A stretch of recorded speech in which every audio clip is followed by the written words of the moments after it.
Hello everybody, my name is Jacob Lemons and welcome to another episode of Lemon Talks. Now, in today's episode, we're going to be going over some common misconceptions about WWE or professional wrestling. This is coming from the perspective of somebody who is a fan of the industry, and to start off, I'm just going to give you a list of sources that you can check out if you wanted to fact check any of this information, because there are several out there, but I'm going to list off just a few of the most prominent ones where you'll be able to find the most information the quickest.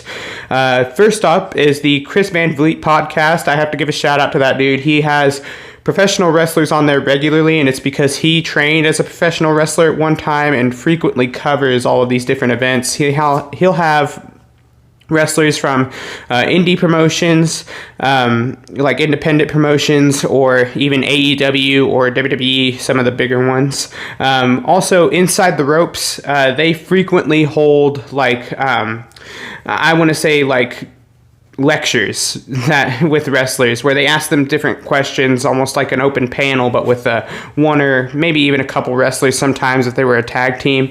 Also, PW Insider, Professional Wrestling Insider, they typically have really good information. There are a few times that they share some misinformation on things, but it'll always be something very minor. As far as the way the business works, PW Insider usually does a pretty good job of staying true to what the business is.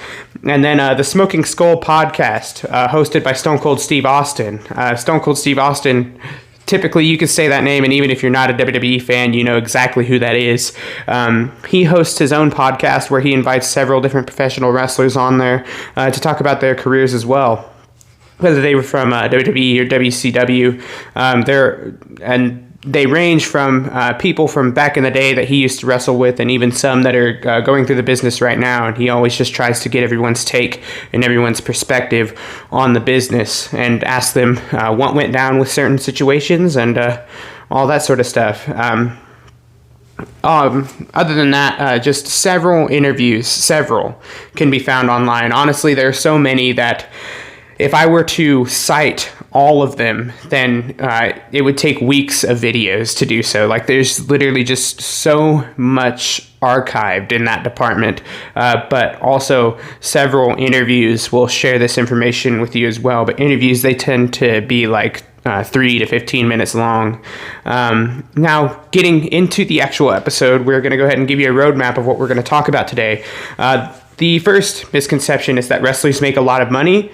The second one is that WWE competes with other wrestling promotions. The third one is that wrestlers are all friends in real life.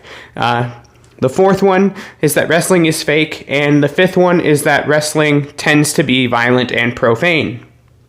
Getting right into wrestlers making a lot of money. Now, typically, wrestlers have to be involved in the business for a long time in order to get paid a hefty sum compared to other professional athletes. Other professional athletes, you see NFL players, NBA players.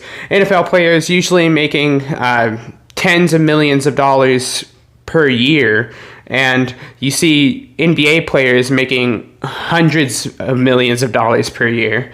It's really insane how much they get paid, but and we can rant about that later. But the highest paid wrestler in WWE, and this is the highest paid wrestler.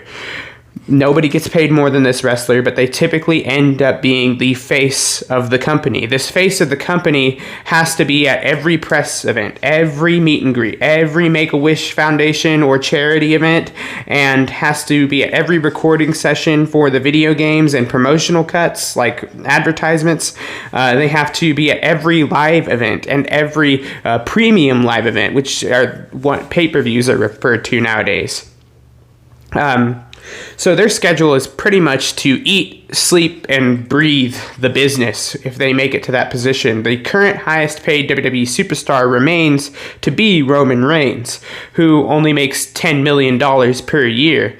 Now, I know that that's a big number, but like I said, when you think about it, he has been involved with this company, risking his well-being every week for over a decade in order to even obtain this salary. And we'll talk about risking his well-being every week later on in the video. But another thing to be noted is that wrestlers are also responsible for their own travel, hotel, and food expenses. That's something that people don't commonly know about wrestlers, is that yes, they are paying for their means of travel to from place to place. They're paying for their plane tickets. They're paying for their stay at the hotels in whatever city they're in, and they are also paying for their food. Now, food is provided at some stadiums. I can tell you this just from kind of knowing how stadiums work, but food can be provided at some stadiums that have like full kitchens to work with, and they'll cook up a meal and like a couple of sides, appetizers, and everything like that, as long as WWE orders it for when their promotion is going to be in town and using the space. But whenever WWE doesn't have that option or they don't purchase it, then yes, wrestlers are responsible for feeding themselves outside of the arena. There's a guy going around interviewing people, asking them what their favorite Waffle House order is, because that tends to be a trope in WWE, is that a lot of wrestlers end up going to Waffle House since you can get so much food for a little price in terms of a breakfast. But moving on to WWE competing with other wrestling promotions. See, now this one won't take a whole lot of time to explain, because WCW and or World Championship Wrestling back in the late 90s was really the only promotion ever to challenge WWE for supremacy in the professional wrestling industry when it came to nationally televised wrestling. They would beat WWE in ratings for months on end before WCW's product grew stale. Partially because their focus on their NWO or New World Order faction led to WWE being able to create newer and exciting storylines over them. NWO, it seemed like by the time WCW ended, everybody on the roster was part of NWO. And you might as well have just called the show the NWO show. And sorry, by the way, I have a runny nose, feeling kind of on the sick side today, but we're still going to push through this. Now, WWE was just better at long-term storytelling than WCW, and that ended up doing them in, because WWE ended up ultimately purchasing WCW from Ted Turner, the guy who owned the promotion, because he was losing so much money trying to make it. And I mean, this guy, he was bringing in celebrities like David Arquette, Dennis Rodman, Pamela Anderson at one time, just so many different celebrities to try to save face on this program, but it never worked. Now, nobody has even come close to doing what WCW did with WWE, and Eric Bischoff, the original general manager of the product, the guy who ran the show and wrote the story, helped write the storylines and execute the storylines week to week. He is very proud of that, because not Ring of Honor, not New Japan Pro Wrestling, and certainly not AEW. Are they all good programs? They have their moments, but WWE continues to be the most consistent, and that is what has brought them their success, is that everybody who watches WWE knows that whether they watch Raw or SmackDown, that they are going to see something good on that show that week. There have been times that I've heard AEW fans say that they watch an AEW Dynamite and they might as well have not watched it because nothing new happened on it. Now, moving on to the next misconception, that wrestlers are all friends in real life. This is absolutely not true. You get a variety of answers from wrestlers in the business. Some think of their comrades as friends or family, while others view them as co-workers in order to keep themselves competitive within the industry. Because at the end of the day, all of those wrestlers, if they are putting on the best matches, cutting the best promos, then they are more than likely getting the biggest fan base, which allows them to be pushed until they end up becoming the face of the company and being paid the most out of anybody there. That's the dream for a lot of those wrestlers, is to become the best of the best at what they do. And so some of them like viewing all of the other wrestlers that they work with simply as that. They're co-workers, so that way nothing personal can get in the way of them achieving success. And then you have some wrestlers who just outright hate each other. Shawn Michaels and Bret Hart were two of WWE's biggest stars for a long time throughout the 90s, and they hated each other every second of it, both in and out of the ring. Bret Hart also carries a special hatred for Bill Goldberg, who he feels ended his career by delivering him with what they call a stiff kick in the ring, which concussed him so bad that he couldn't wrestle on a weekly basis anymore. And when I say stiff kick in the ring, I mean like he delivered it extra hard in a way that you would hit someone that you were really trying to hurt. Now, John Cena and Dwayne "The Rock" Johnson even are two very prominent wrestlers who hated each other in real life because Cena felt like The Rock hadn't shown WWE the proper respect for jump-starting his Hollywood career and also disrespected talent that was there performing on a weekly basis for WWE. And The Rock disagreed. The Rock felt like he had earned his position, had earned the right to leave WWE, and if anybody felt disrespected, that's just because The Rock's star power made them feel small. Now, this was a beef that was used for the camera, for TV on WWE, but it was also something in real life that had occurred. John Cena even opened up about at one point having a backstage altercation with The Rock, like almost getting into a real life fist fight with him. There have been several wrestlers that just didn't get along because of the hazing that goes on too. Now, hazing wrestlers is something that happens whenever somebody's new to the industry. The people who are rookies in the industry are the ones who get hazed. The Miz famously has talked about it multiple times of how he survived this treatment as he was being kicked out of locker rooms every week simply because the other guys didn't like him and felt like he hadn't earned his spot in WWE. If you don't know, The Miz is Michael Mizanin. He got his start on The Real World, which is a reality TV show, as you know. All of his roommates on The Real World didn't really like him, didn't really respect him, but Mike really enjoyed professional wrestling, and so he ended up getting drunk multiple times on the show and then acting like The Miz, his wrestling persona, and that was how he got some of the roommates to open up to him and be like, okay, yeah, this guy's fun, we just don't really understand him, but he's okay. WWE saw him doing that on The Real World, saw that many people were tuning into the reality show just to get a weekly update on Mike The Miz Mizanin, and they capitalized on it. And now The Miz is literally one of the biggest stars that WWE has to offer. Now that might be a tough pill to swallow for some people that do not like The Miz because he is very good at his job, and his job right now is to make you cringe and make you not like him. But he has starred in several movies with WWE Studios, which makes films using their stars, and those have been somewhat of a success. I mean, their success is for WWE Studios, but in the film industry as a whole, not necessarily. He calls himself A-list on the program, and that's to get under people's skin, but in all reality, in the grand spectrum of things, The Miz is more of like a B-list Hollywood actor where if they couldn't find someone who really fit the role for a major film, then The Miz would probably be considered because he has some experience working on camera and that sort of thing, you know? Now, the final misconception, probably the most important one of them all, is that wrestling is fake. Wrestling is fake has to be one of the most uneducated statements that a person can make about professional wrestling, if I'm being quite honest with you. Big fans will get defensive and sometimes even aggressive if you spout something like this to them. All I can say, and it's going to be a phrase that I repeat at the end of saying all of what I'm about to say right now, is that the script is fake, but the risks are real. The script is fake, the risks are real. Allow me to explain this to you. Wrestling is scripted. However, the matches are not as planned out as you might think. They have a general idea of what they're going to do out there, but they don't always have the specifics, and sometimes things can go wrong, and they actually have to call audibles in the ring in order to change things and switch things up.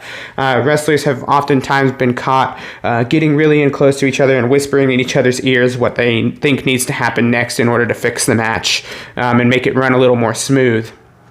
And sometimes you'll notice, especially at the PLEs, the premium live events, that referees will wear an earpiece in their ear. And this is because they have what's called the gorilla position right behind where the wrestlers make their entrance from. And they're watching the match on multiple different screens on there. And sometimes they'll get on the radio and they'll literally talk to either the color commentators, excuse me, the color commentators who are sitting out there at the announcers' tables calling the match live. Those are the voices that you hear over all of the wrestling. Or they talk directly to the referee and tell them what they need to do out there. If a finish needs to be changed, or if they need a wrestler to say something specifically in order to build the story, all that sort of stuff. Now, the main reason that calling it fake triggers fans, I'm going to go over this main reason right now. The main reason that it triggers fans is because of some of the gruesome injuries that we've had to watch wrestlers suffer. Wrestlers like Mick Foley, Hardcore Holly, John Cena, Triple H, Shawn Michaels, The Undertaker, Stone Cold, Becky Lynch, Trish Stratus, and Lita, many more others have suffered injuries in the ring that have made us worry about their well-being. Us viewers at home truly worry about them. These injuries sometimes take them out of action for months at a time. And watching some of these injuries, particularly Mick Foley, when he gets thrown off of Hell in a Cell back at King of the Ring in 1998. It is a very famous spot. In fact, it's almost always featured on the "Do Not Try This at Home" warning that they play at the beginning of every program. But he gets thrown off the top of the cell, and just the pure force of landing through the table after he fell off of that cell drove one of his teeth up through his mouth into his nose. And so when he's coming back to the ring after that, that's right, he stood up after that and went back to the ring to try to finish the match. Everybody saw what, admittedly, if you were a kid especially watching this, what they thought was a booger in his nose, but it was his tooth. And there are just several injuries like that where because they want to entertain you so badly, they just throw all caution to the wind and try to give you the most amazing thing that they can think of. And for some people like Mick Foley, that's the most violent, most gruesome match possible. Him taking a bump that nobody else in that ring would take. Now, other times, it's because wrestlers pushed it a little too far on accident. Eddie Guerrero was infamously given a chair shot by John Bradshaw Layfield that some say is one of the nastiest chair shots that they've ever seen or heard on WWE program to this day.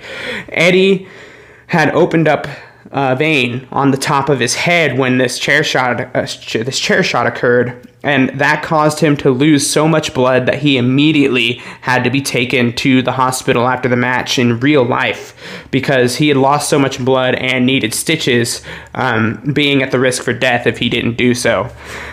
Literally, it was pouring. Like, if you've ever let's see, a good example here. If you've ever taken a knife to a can or a gallon of milk or water or something, and then just watched it spew out of there, pour out of there, that is literally what was happening with Eddie's blood out of his head. I don't think that they're allowed to show this match in some instances. In some cases, it's something that you would literally have to look up on like the WWE Network, look deep in the archives for it. But that's just how much blood was coming out of his head, is that whenever they talk about some things in documentaries, they don't show how gruesome the injury was. And Eddie Guerrero is one of those examples. They'll show you the beginning of like when he was bleeding, but they won't show you the rest of the match because the white mat that makes up the square ring was literally painted red by the time they were done wrestling. JBL says that he even had to convince Eddie to cut the match short in order to get him to some medical attention. Eddie was fierce, a fierce competitor, rest in peace. He he wanted to do the entire match, but JBL just told him, like, you're not in any condition to do so. Now,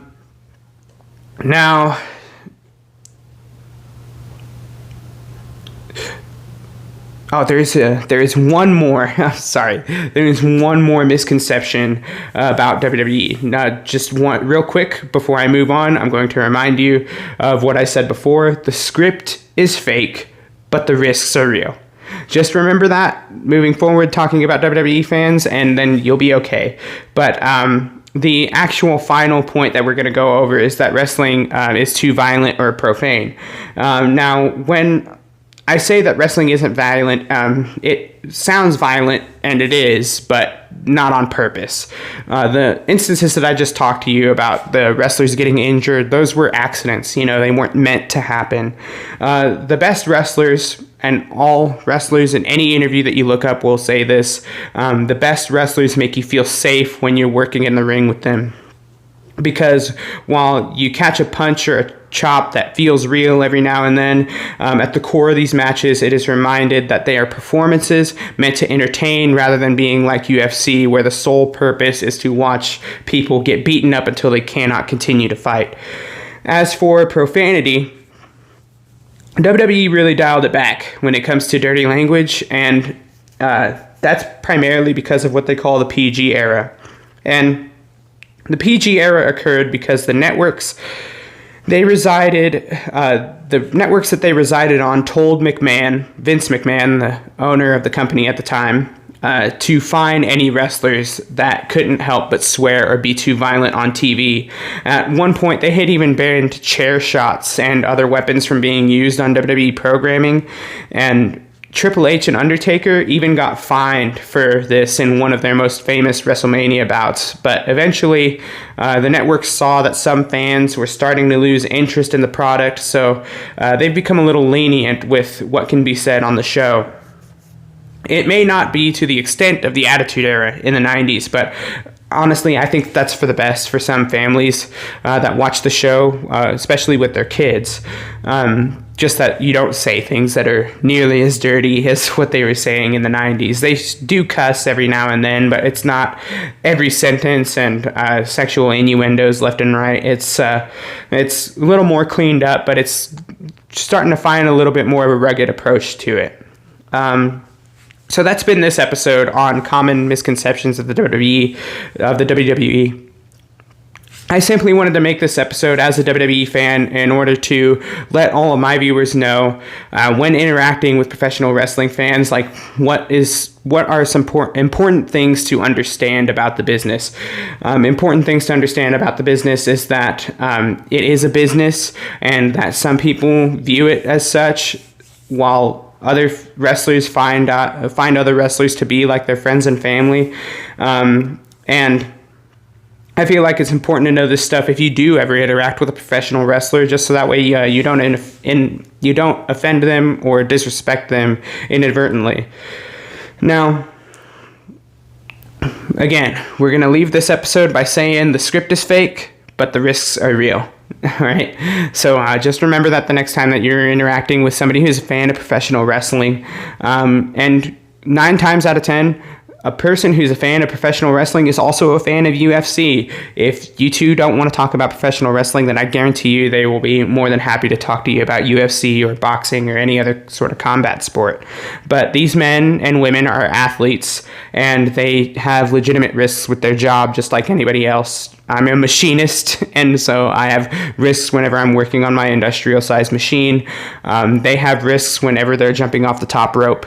Now, I hope that you all enjoyed this video, and I hope that you have a